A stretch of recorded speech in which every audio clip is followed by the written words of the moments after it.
going on, everybody? George here from Robinson Photography, here to do a review on the Sigma 17 to 50 F2.8 EX DC OS lens. I replaced my kit lens, the 18 to 55 millimeter lens, with this. I have to say this lens is great. I use this lens on I use this lens for everything. I use it for shooting video and stills.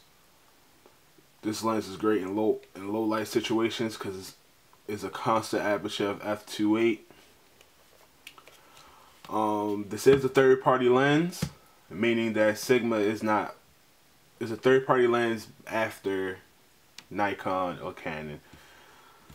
They make all different types of mounts, from Nikon to Canon to Pentax to Sony.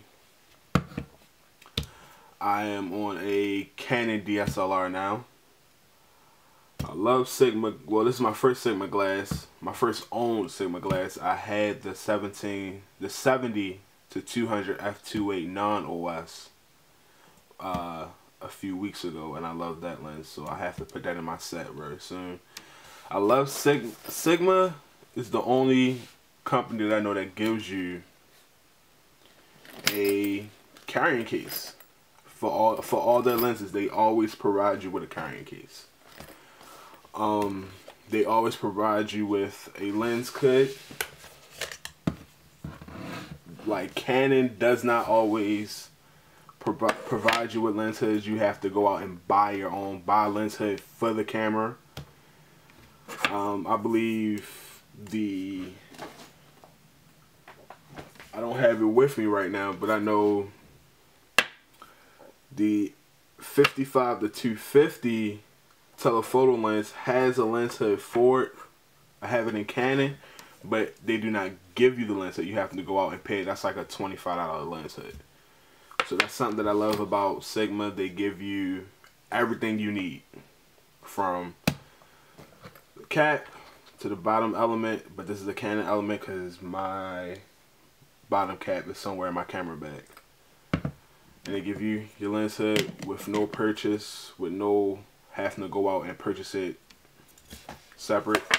Also gives you a overall 4-year warranty. So if this lens, anything happens to this lens, I drop it, I break it, I'm covered for 4 years. I'll show you the front element. It's a 77 millimeter thread, filter thread. This is the back element. I don't know if you can see straight through it. That from 17 all the way to 50 is at f2.8. You have a locking mechanism to lock it at 17 millimeters, but you cannot lock it at 50.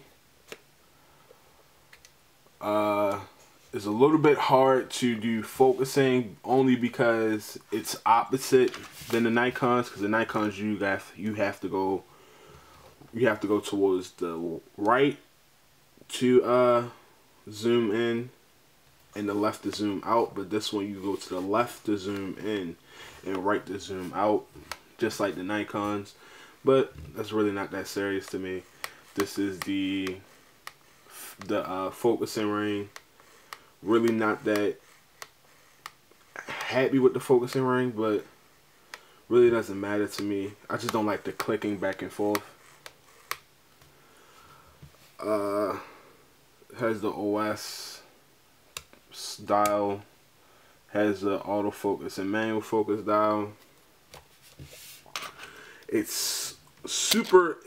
I'm not gonna say it's super quiet, but it's very quiet when focusing.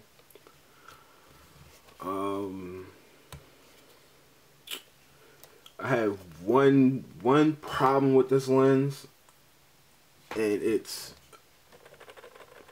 you hear that shaking. Well, I'm shaking it and you can hear that noise. Something in here is not 100%. Something in here is not 100% tightened. So I feel as though whoever was building it got relaxed and lax and really didn't care if it was fully tightened in here, but that can be only my copy. I'm not sure. I haven't called or emailed Sigma about it because it really doesn't bother me that much where I have to call them and find out what's going on. It doesn't bother me that much. I can bypass that. Build quality overall, it's a heavy lens. It's about 4 or 5 pounds, or probably a little bit more, I'm not sure, but it's heavy enough because it does have the optical stabilization things inside of it. What else? Photos is great. I will be in this video, towards the end of this video, I will be showing you some of the photos that I took with this.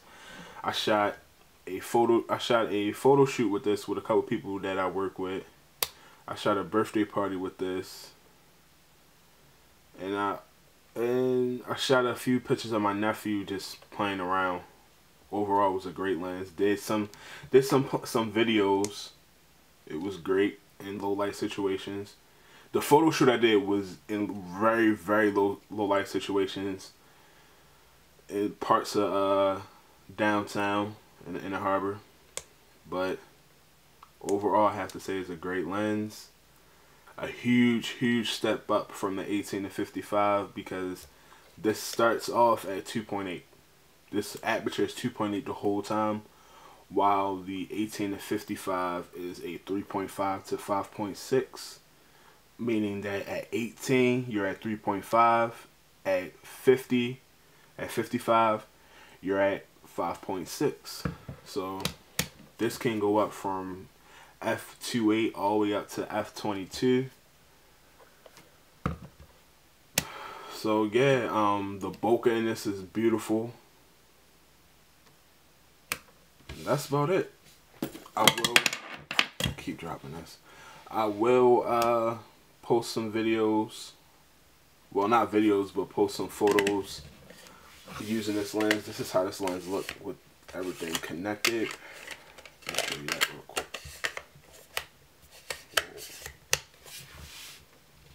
That's how it looks. Front element off. That's how it looks the whole time. I'm not sure. I believe that this works on, I locked it. I believe that it works on full frame cameras as well. I'm not sure. I know it works on crop sensor cameras because I am shooting this on a crop sensor. I use this lens on a crop sensor camera. I will find out in the next few weeks to see if it shoots on a full frame camera, because I will be getting the 5D Mark II for a couple test shots for a wedding that I'll be shooting in May. So I'll definitely let you know in the next video, because I will be upgrading to some other lenses very soon. So this is the review on the Sigma 17 to 50 F2.8 EX DC OS lens on a Canon DSLR mount.